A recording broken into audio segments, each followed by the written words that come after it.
Good morning. We are going to be talking about advertising on Facebook and Instagram in just a quick second here. Jen will come on in and then we will get started. Um, so as you're coming in, I just would love for you to comment and just let me know, where are you watching from? Where are you watching from? So I see some people popping in here. There we go. As you're coming in, just go ahead and drop in the comments, where are you watching from? And I think I just saw Jen come in. There we go. Yay! Hi! Hi, good morning. I'm so excited you could be here with us. Me too. So, woohoo! All right, people are coming in to join us. Why don't we just start by, why don't you introduce yourself and tell us about your expertise? Of course. So my name's Jenzaia, and I am a Facebook ad strategist. I work with teacher business owners who have courses and memberships mostly, and then some TPT sellers. But like I said, mostly it's courses and memberships. So, Okay. And yeah. for anybody from your audience that's jumping in here, I'm Ashley. I am a TPT seller slash, stay-at-home mom, do all the things sort of person here. But what I'm here for you for is Instagram tips and strategies to help you grow your TPT business through marketing on Instagram, which is why this works so well for us. So Mm. people are joining us from the UK. Wow. Ooh. Hello. And some friends from all. I'm so excited you guys could be here with us today.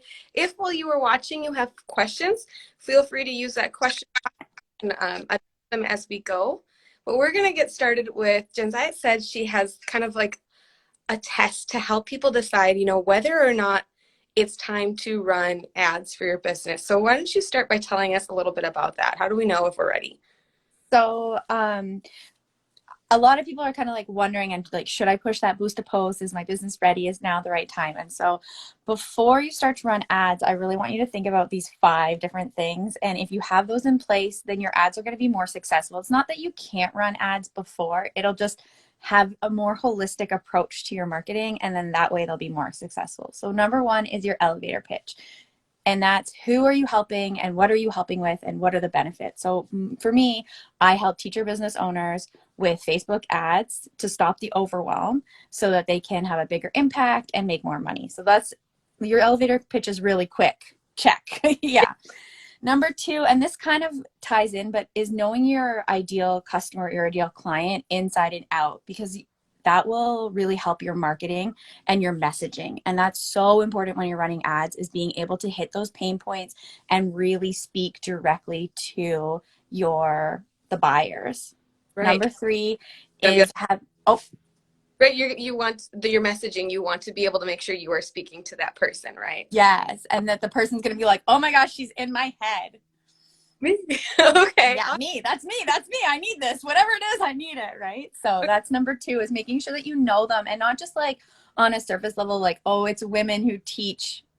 Like, you really need to get deeper, and what are they really struggling with? What are their hopes? What are their obstacles? What are their fears? So really, really digging in and knowing them almost better than they know themselves. Right. And that kind of creepy, like, how did you just read my mind? I've never Mhm. allowed that kind of thing that you can have sometimes. It's like, Yeah, oh, you. exactly. Exactly. Okay. So what's the next one? Number So 3. number 3 is being clear on what you offer. And that's not just like your paid offerings, but also what you offer free. Like, what are you providing to people? Your free content. And so if somebody comes to your Instagram page, your Facebook page, your blog, and they have to kind of like guess at what you're doing, then it's not clear enough. You really need to instantaneously be able to show people what it is that you offer them. And so that comes through content pillars. And I think you could probably speak better to this than I could, because I think it can be difficult on Instagram to really get that across.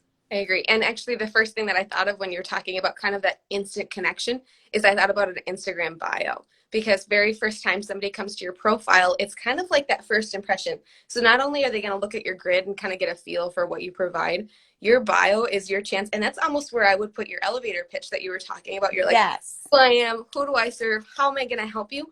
That's what your Instagram bio should look like. Because then when somebody comes to you, they're like, oh, yes, that's me. Yes, I would like those things. Sure, I would love to learn more about you. So that's like, yes, that's where I would put that elevator pitch. But your content pillars are going to appear in the content you create and curate on your feed. And well, Instagram and all of its neighborhoods of content types.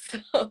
And something I've been working on a little bit recently is trying to get my pillars into those highlights, because you see that right away. And so that gives it a bit like easier for people to instantly recognize, okay, this is one of the things that she's going to talk about, and I can get more information there. So, and it's really helpful for people who are coming to your feed who are maybe new. So maybe you've been talking about a topic for 2 years. Nobody's going to sit and scroll and scroll and scroll and scroll through your feed. So if yeah, you're utilizing those highlights, you'll be able to put all that content in one very bingeable spot. exactly. Yeah. So making sure that people know exactly what it is you offer, and then that way they can like self-select, like, yes, this person's for me, or no, this isn't what I'm looking for. And it's not really on the point, but repelling people is just as important as attracting people. Of being able to like recognize that someone isn't right for you, and that's okay, and not feeling like you have to serve everyone, like knowing that you have a very specific target market and trying to find those people, and being okay with other people saying, okay, this isn't what I'm looking for, and then they move on and find what they are looking for.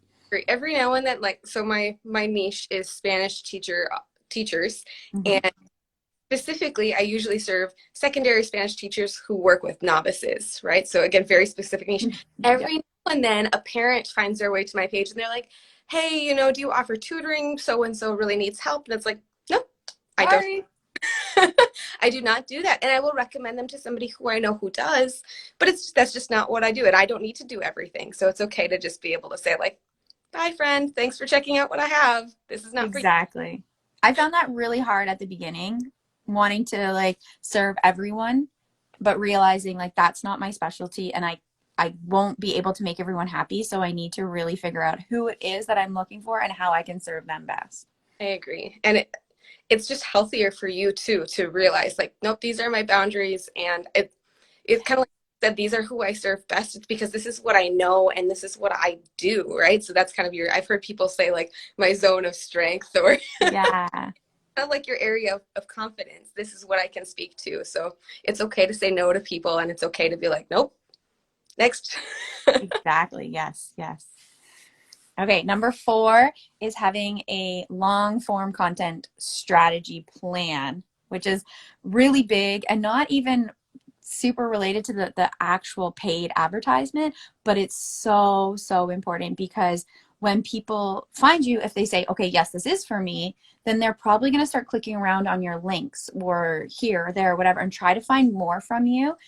And you want to actually have something there that they can go binge, whether it's a blog or a podcast or YouTube. Any of those are like will work. And then the other reason it's important is that it takes anywhere, depending on the source, 7 to 14 touch points with your brand before someone starts to recognize you. So if you have this long form content out there and they're searching like reel tips and ideas for reels and teacher reels, and then they find you and they find you and they find you, and they're going to start to go, oh, like this Ashley girl, like, okay, right?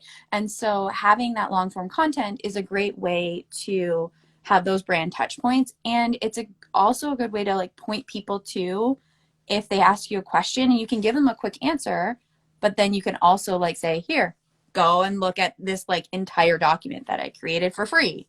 Yes, that is honestly my favorite part about having that other kind of content, is to be able to give them like, oh, you might like this. And then especially if you're getting the same questions over and over again, that's a really good way to help you decide, what should I write about? What should I create about?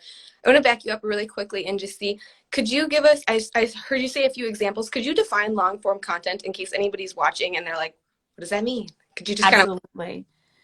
So the 3 that I always talk about are blogs, so written content, and they're great because they have the SEO like built right in.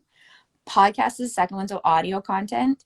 And you really need to do show notes with those, which is basically a blog post that goes with it, because podcasts at this current time aren't super searchable, don't have the same SEO capabilities as a blog post does, but people are consuming podcasts more than blogs, and people will binge podcasts. If they find an episode that they like, they're so much more likely to go back and just listen to the entire library that this person offers. So podcast is a really great way. And then the third one, I said YouTube, but it really is video content. And so you can be doing lives on Instagram, lives on Facebook. I think you can go live on TikTok. I don't really know. You can go live on YouTube, but any video content can also be considered long form content, as long as you're saving it somewhere that people can find it later. And then, so like IGTV is a really good example of that. So those are the different ones, and it's that longer piece of content. So like social captions can only usually be, especially on Instagram, there's a max, right? But a blog post can be as long as you want. And then, like I've said a couple times, the searchability is really the key part, is that if somebody puts something into Google, you want your name to pop up.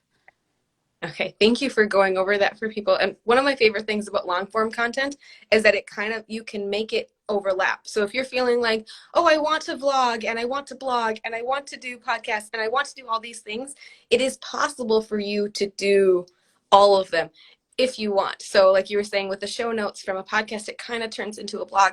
I know some people will YouTube, right? Create a video for YouTube, put that on their blog, and then put the write up below. So it all kind of Yeah.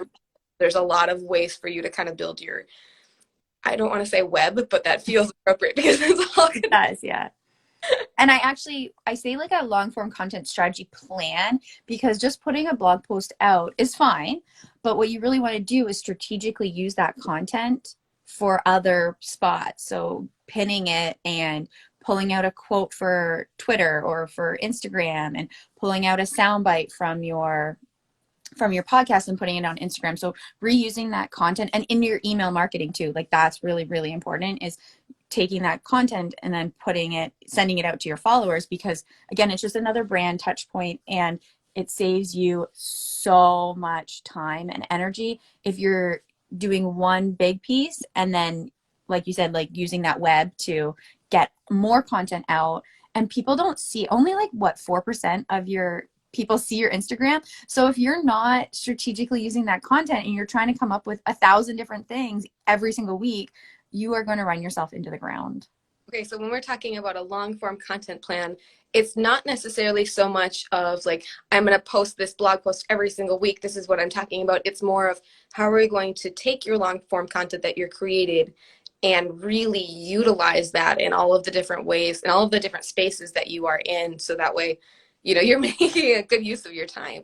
And like the difference I see between my clients who have a long form content strategy in place and are using that versus who don't, and there are cases where it's night and day, where that long form content strategy helps to build the relationships and grow your expertise, and it just helps to do a lot of the marketing for you and will save you so much money, because you don't have to put as much money into, you can absolutely pay. And this is what I do, right? So I probably shouldn't be saying don't pay, but it's so much more valuable when people know you and they like you, and then they see your ad and they're like, oh, I already know this person, I already like this person, I already trust them, I read their blog or I listen to their podcast.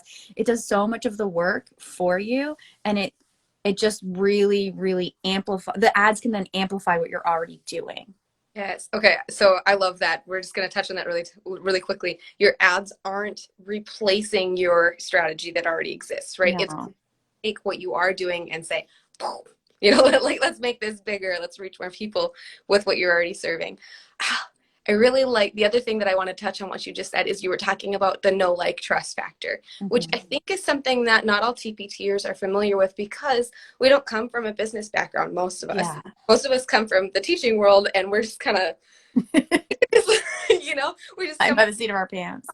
And yeah, so the know, like, trust factor is something that the business world talks about, where you really need to know the brand that you're going to, and you need to like the brand and trust the brand before you purchase from them, right? It's likely that somebody is going to buy something from you if they're like, well, I don't know, is that going to be any good? Like, if you don't have a trust and a relationship with them. Exactly. Yes.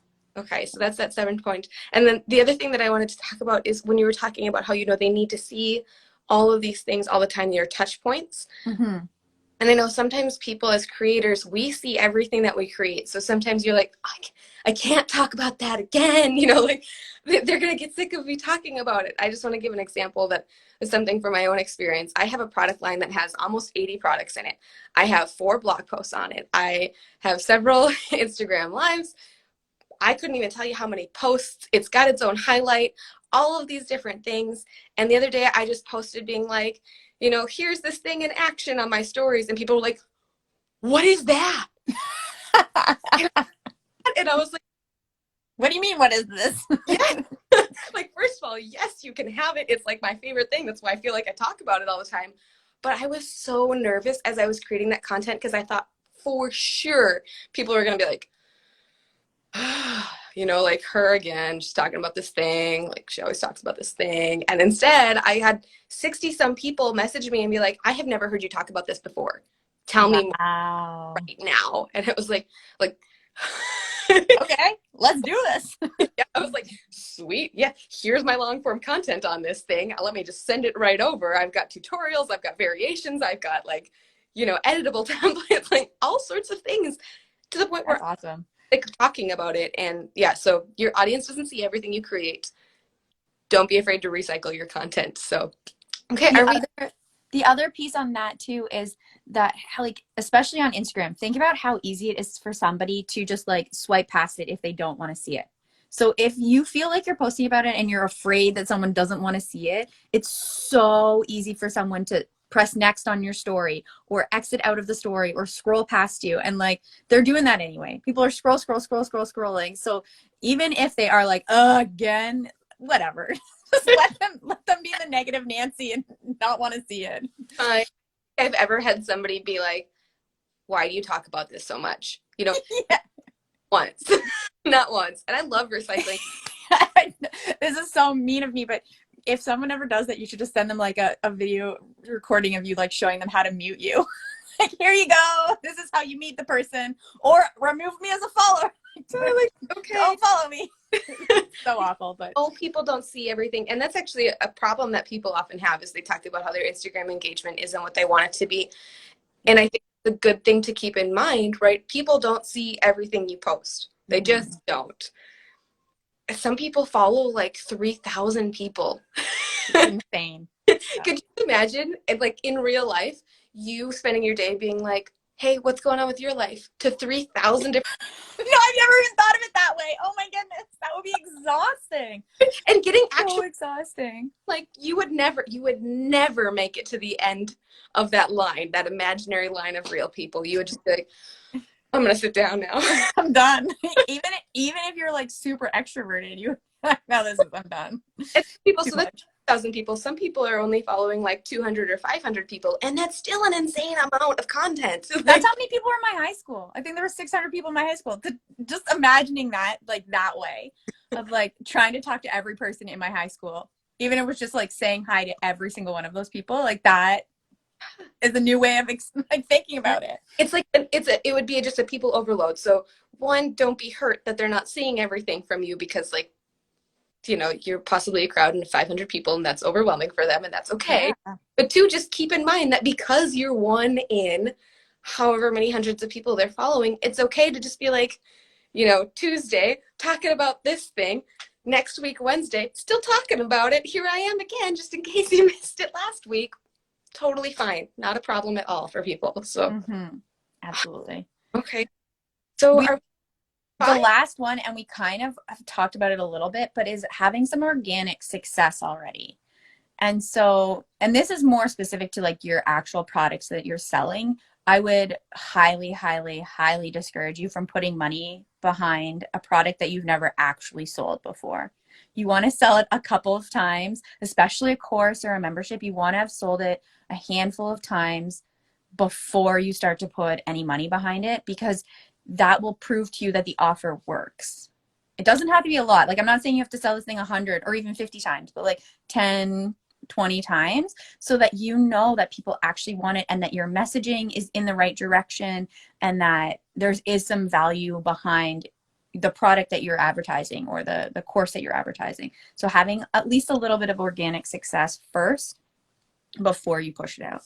It totally makes sense, because you're running stuff to something and everyone's like, I don't want that. And there is value once you've sold it a few times saying, okay, now I'm going to put money behind it and collect data and see where the holes in the funnel are. So you can do that by waiting until you've sold it 100 times, 200 times, and then looking at that data. Or you can put money behind it and push it out. So it's that is more your choice of like how quickly you want to get that data. But I wouldn't, right, like from the get-go, just start pushing money behind it, like at least a handful. Okay. So Yeah. I'm just going to pause you really quickly. We've been live for a little while, so just in case people are kind of joining or watching us mid, would you just reintroduce yourself really quickly and then we'll just, make sure people kind of like reheat just in case people are jumping in. Go ahead. Of course. So my name's Jenzaia and I'm a Facebook ad strategist. I help teacher business owners with taking the overwhelm out of Facebook ads so that they can grow their businesses, get more people on their email lists, and amplify course launches. Usually I work with course creators and membership Okay. And owners, I guess. just in case anybody from your audience comes in and doesn't know who I am, my name is Ashley. I am an Instagram specialist for teacher authors. So really specifically working on your Instagram strategy so that you can increase your income and increase, who you're working with and how many students and teachers that you are serving. If you are new to us, you can hit that little drop down arrow up on the top and you can check out both of our pages in case you are new and you want to follow either one of us. So, all right, we just finished kind of talking about what are the things that you should have in place before you even really consider running ads, right? So Yes. things are the things that you need before you move on. I know one of the big questions that people tend to ask when they're thinking about advertising is how much money do you have to spend for this to be able to work even sort of? Would you say there's a minimum or like this is the lowest bar that I would even recommend to people? So if you're doing some of my favorite ads to like baby step into are post engagement ads or driving traffic to your long form content. So sending more people to your blog post. Those ads you can do for as little as $5 a day. And then same with if you're running traffic ads to your TPT store, you could start as low as $5. I would say the cost of your product is generally what I advise people to do. I know you've done that, a bit of that. Is that kind of where you found success, that kind of range of? Like spitball between like how much the product is and how many times I look at like how often I sell that and then I use my it's not a formula. I can't say that it's a Magic 8 Ball. at all. I look at those two numbers and I kind of say and then I watch the ad and I might tweak my budget from there. So Mm-hmm. yeah, if you're wanting a scientific answer response, I'm not the person to get it from pretty much. No, that makes sense. Is like taking kind of an idea of where you kind of want, how many you want to sell a day and those kind of pieces and factoring that in. Now, if you're talking about building your email list and running it to an opt-in or for a course launch where you're trying to get people onto your webinar or into a challenge, the lowest I would recommend for that is $25 a day. But it's best to actually reverse engineer that. So starting with like how much money you want to make from your launch, figuring out how much it's going to cost, like what your conversion rate, so like how many people on your webinar are going to actually buy, how much it costs to get people on your webinar, and then like doing all of that math. It's a bit of a complicated formula, but reverse engineering it is a little bit more successful than just like, oh, hey, I think I'm going to spend $500 and hope for the best, because then you actually have a goal in mind and you can see and look at your stats and say, okay, I'm a little bit high here, I'm a little bit low here, and just so starting with the end in mind is better for course launches and email lists. The teacher and me just got so excited because, right, what are we doing starting with the end in mind? I was like, oh my gosh, it's like planning a unit. It's exactly that, yeah. Know where you want to be and you can kind of check it, like look at all those factors along the way and how are you going to know whether or not it's working. I was like, oh, Exactly, yeah. the teachers understand this. The good thing about our audience and serving teachers and even teacher business owners is advertising to us is cheaper than the business world. Even teacher business owners tend to fall on the lower end of businesses and on like B2B, so business to business models. We tend to be a cheaper group of people to advertise for. So email list opt-ins, you can get them in the like general public, I would say like $1.50 to $3. but for a lot of my teacher clients, I can get them under $1. So it's like just because of the niche and the people that you're serving. So it is a good niche to be in for advertising costs. That's good to know. That's, it's always fun to kind of see how we compare because we are in such we're just so different. It's true. Yeah.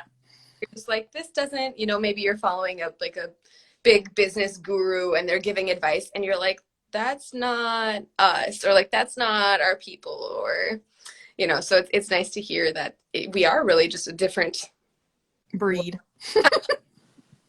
We are. In a good way. In a good way. It sounded in a bad way. Yes. It's all this a breed. I think teachers know, like, we're a little different, but like, it's good.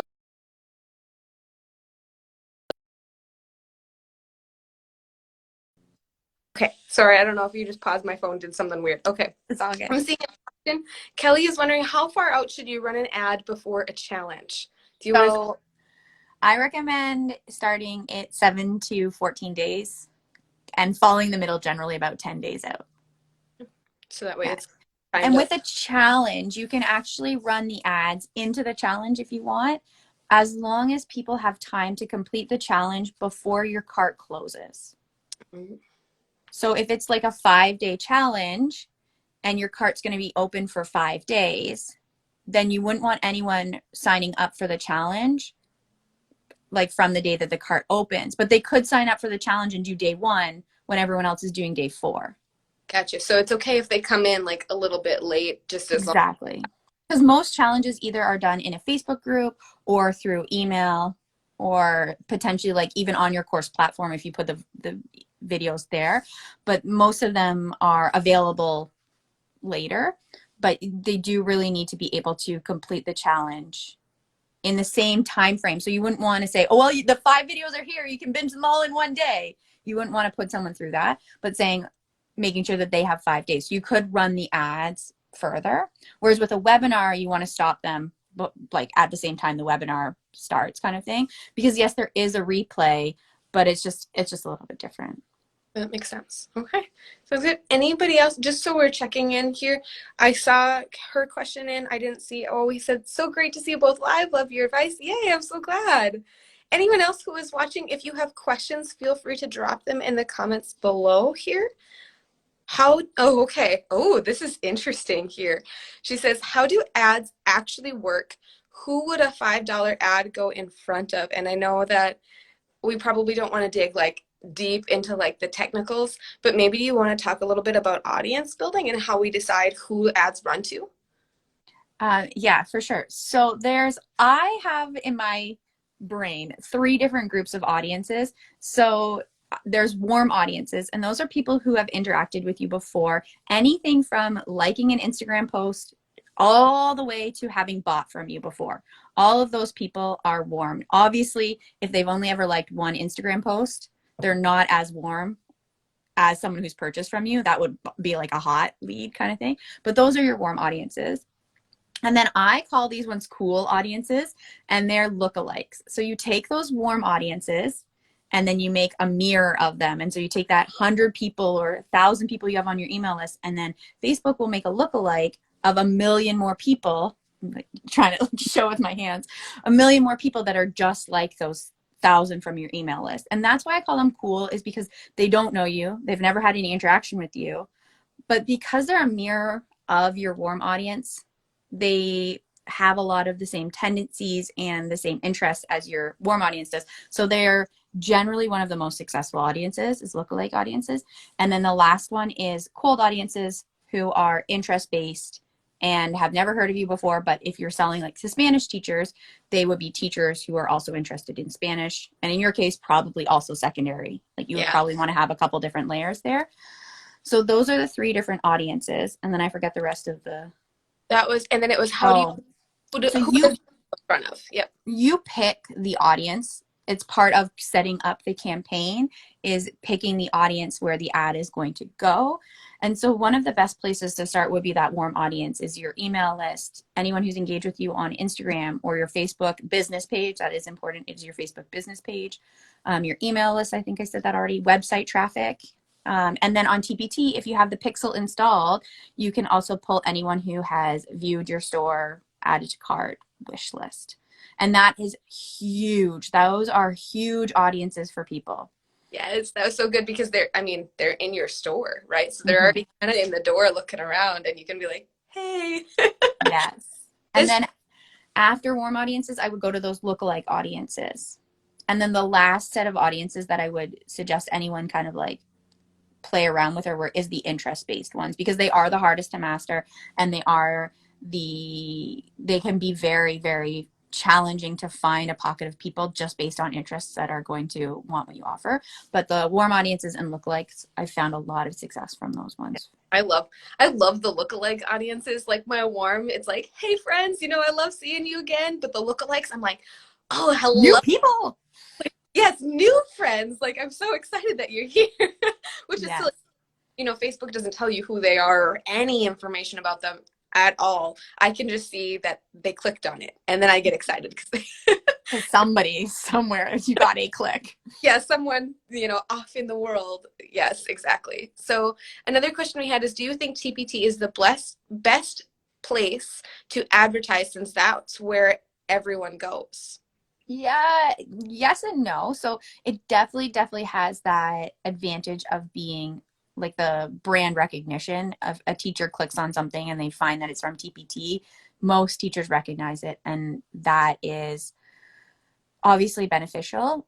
Where the downside comes from is the way that TPT is set up in relation to Facebook is the type of ad that you're running has to be a traffic ad, and they tend to be more expensive than conversion ads, which if you have a store on your own website, you can run conversion ads, and so those tend to be a little bit cheaper. The other disadvantage to TPT is the data. It's really hard to actually see if people are buying what you're promoting and how successful the ads are. So you kind of have to take a little bit of this information and a little bit of this information and mix it all into this information and then say, it looks like, but maybe it was, maybe it wasn't. So whereas if you're running it to your own website, there's a lot more data that you can collect, and it's much easier to see and say, yes, this ad was successful and it was successful to this amount and I made this much profit. And so the return on my investment was this.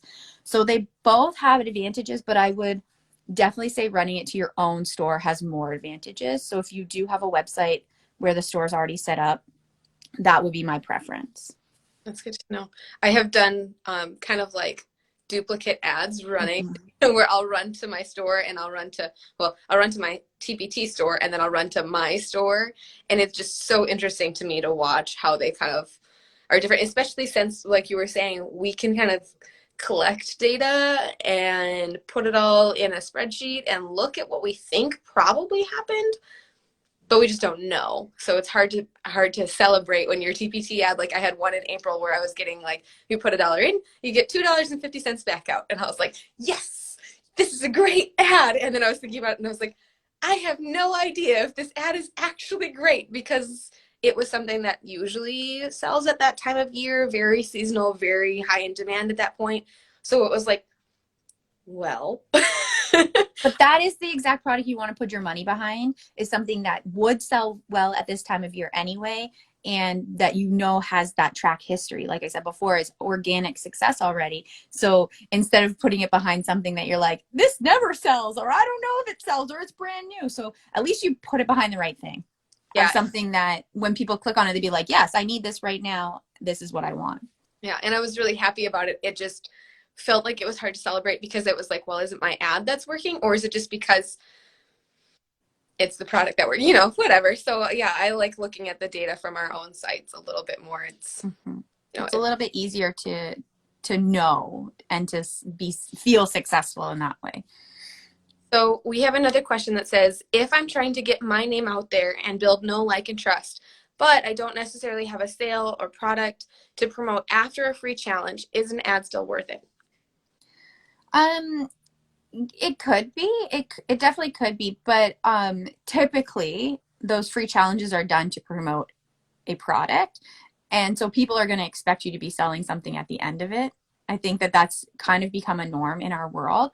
So if you wanted to do that, you just need to know at the end that there is no like return on your investment, and you're putting money in to building your brand, which is totally acceptable and totally something that people do. Like when you're running traffic to your podcast or to your blog, that's what you're doing. You're putting money into building your brand. So if you wanted to do it with the free challenge, then it's a great way to build your email list if you're getting people to actually sign up for the challenge, and it's a great way to build your brand, as long as you're not expecting any return on investment and just being aware that this is like money you're putting into your business.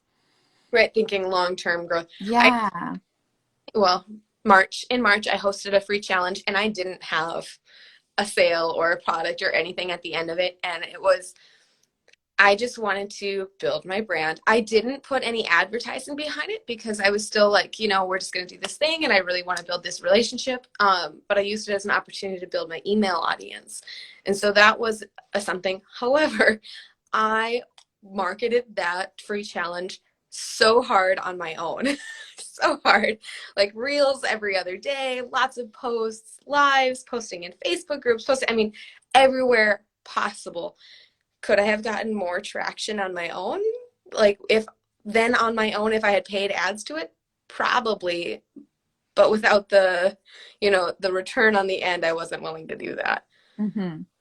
And if your goal is to build your email list, then a free challenge is a really good way to do that, because it gives so much value, and that's something you really want to offer, that free value. And I know that there's a huge debate out there of like giving too much away for free, but I personally don't see that as an issue. I think that giving away that really good, high quality value is going to help you to build your know, like, and trust and get people on board. And even if your course has some of that same free stuff, if you ever were to go that direction, or one of your products has that free stuff in it, people like the structure and organization of courses, and they don't usually care like that some of your free things are woven into a course, as long as you're not all of a sudden selling something they already like the exact same thing. But having that structure and all those pieces in place. So giving away tons and tons of free value and having a free challenge to build your email list is a really good strategy. Once you find that free challenge is converting really well, and like potentially people are referring their friends to it, putting some ad spend behind it isn't a bad idea. A really good example of that actually is, what's her name with the 5-day website, Shannon Mattern. She has the 5-day website thing. Yep. Yeah, which is huge. And it's to build her email list. I know she gets affiliate revenue from it, but I think the biggest reason for it is to build her email list. And she definitely puts ads behind it now. I don't know if she did initially, but she definitely does now.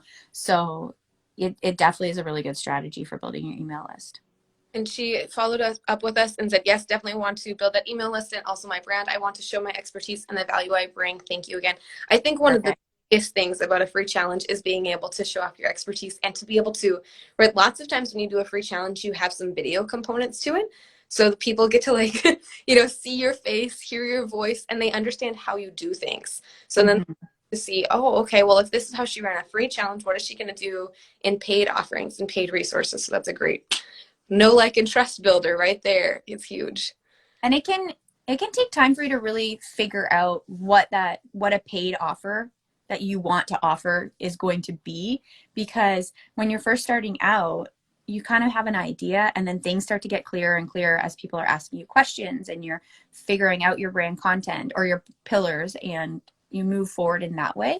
So starting with a free challenge and building your email list is like an amazing kickstart for sure. And they can kind of be your little, I don't want to say mastermind, I don't want to say test group, but almost your brain trust here, where you can say like, all right, I'm going to try this thing out and see how it works for everyone. And then you can use the feedback that you get from that. Yes. Know what to do next, right? So that's, I like that a lot. And video, you kind of touched on this, but just the way we get to know people, and video allows you to see and hear the person. And so it's so much more relatable. Yeah. And it's just there's so much value in it that if you are putting out video content, that people really respond well to it. I agree. And I know that some teacher authors are not able to do video because they're not able to show their face on video because of their or Yes. the things that they have in place, there are ways to do video where you can hear your voice or you can have somebody else's voice for you. And I've talked about that in a few different reels and sometimes in my stories. But know that if you are limited by something like that, you don't have to not ever do video. You can still do video. And who was I talking to? I don't remember who I was talking to, but somebody was saying that she followed stories, an Instagram story from somebody for like a whole year, and she realized that maybe it was Chloe last week, and she realized that she had never seen that person's face, that the camera Wow. was always facing away, but she felt like she was such a part of it. So, maybe you're doing a challenge and you're showing like how to set up your room for back to school, and you're only showing, your bulletin boards, and you're putting your what are those the name tags on desks, and like how do you put the laminate over so the kids don't peel it up, which like okay to learn. Good luck. I don't teach elementary, but my mom is a kindergarten teacher, so like there's some weird little childhood memories of like peel that back up, put it back down. I do teach elementary, so I'm having nightmares right now. Oh, why did you bring that up? September's so far away, and I can already see the 3 days it's going to take me. I'm so sorry. We don't want to school yet. But that's so another option too is podcast challenges or podcast series. And so there's some companies like Hello Audio, I think it is. It's Hello Podcast, Hello Audio, something like that, that they offer like secret podcasts. And so they're not available publicly. You actually have to have a link or be invited to it. So if video was an issue and you didn't want to show your face, you could record like 3 or 4 days worth of audio content, and you can drip release it, so one every day, and do a similar experience to a video series or a video challenge, but have it be in audio content.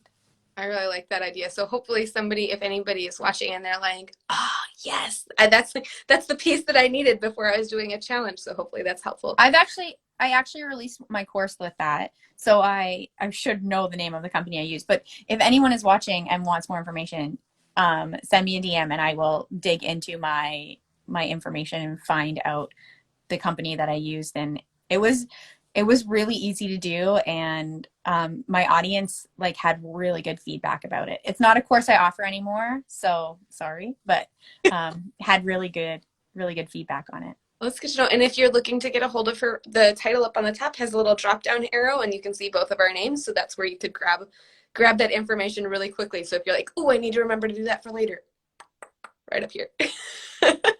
Up on the top. So, all right, well, we're going to kind of get to the end up here, wrapping up. So if anybody has any last minute questions, feel free to drop them in right now. Jen, if you were going to say, kind of like your one big tip for running ads, what would it be? Don't be afraid. I think that people are so terrified of Facebook ads and the back end of it. And there is a lot, but like little tiny baby steps and just trying. And you can totally try ads for like $5 a day and just being ready to say, okay, I'm going to try this. I think it's the right move for my business. I'm going to take this $5 and I'm going to try this. And then just doing those little baby steps and like learning something new each time. But don't be afraid, because it really can be so beneficial to the growth of your business. But it takes time to learn and time to understand. And so, yeah, don't be afraid. Don't shut down before you even try it. Right. And if you're like, I'm not ready to take the time or take, energy to do that, I might be able to help you out. That's what I do. In the Facebook ads course, right? So we were both in with. I took a different course than you did, but yeah, Tracy Morgan. Oh yeah, yep. But then we wound up in the group afterwards. Mm-hmm. Yeah. So I think you took the Cultivate, right? Yes. And she has another course. I don't know if she still offers it or not, but she used to have another course called Facebook Ads 101 that isn't directed at TPT sellers. So as a TPT seller, Tracy Morgan's Cultivate is, I think, the only one that's really readily available and currently up to date. I could be wrong. Do not. But yeah. She is a resource that you can look for. You can if you want to dig into this and really get into the back end of all those things. But you're not ready for that, or if you're feeling overwhelmed at just like the thought, like I don't know about you, but sometimes like when I have like a very stressful thought, my whole body is like right? So if you have that kind of reaction and just thinking about it, maybe reach out or do like Mm-hmm. other people can help you with this. You don't have to do everything in your business alone. So I know sometimes we get used to this whole idea of like, well, I taught myself how to make covers and I taught myself how to make products and I taught myself how to do video. So I'm just going to teach myself how to do ads. Well, if DIYing ads can be expensive and not a great use of your time, so if you're looking into like, I want to do this for my business, highly recommend talking to an expert to help you out here. And I offer, not that I'm trying to sell this or anything, but just if you're curious, I do have like 1 hour strategy sessions that I do with people, and I love just like chatting with people. So, oh, hi. um, so I would be happy to like chat in the DMs or and let you know about those strategy sessions if it were something that you're like, I need a little bit of a push, and I'm happy to give that push in the DMs or on a Zoom call, whatever you feel like would work for you. All right, it looks like we've got through all of our questions, so I am going to go ahead and wrap this up. I am so thankful that you were able to be here and take your time with us this morning, especially, everything that's going on. I know you have a really busy life, so hopefully the replay is helpful for anyone who wasn't able to watch us live. For those of you who are watching the replay, feel free to drop questions or comments in below, and we will come back and help you out as much as we are able. But yay, I'm so Thank glad. you so much for having me. You're welcome. Have a great rest of your day. Bye.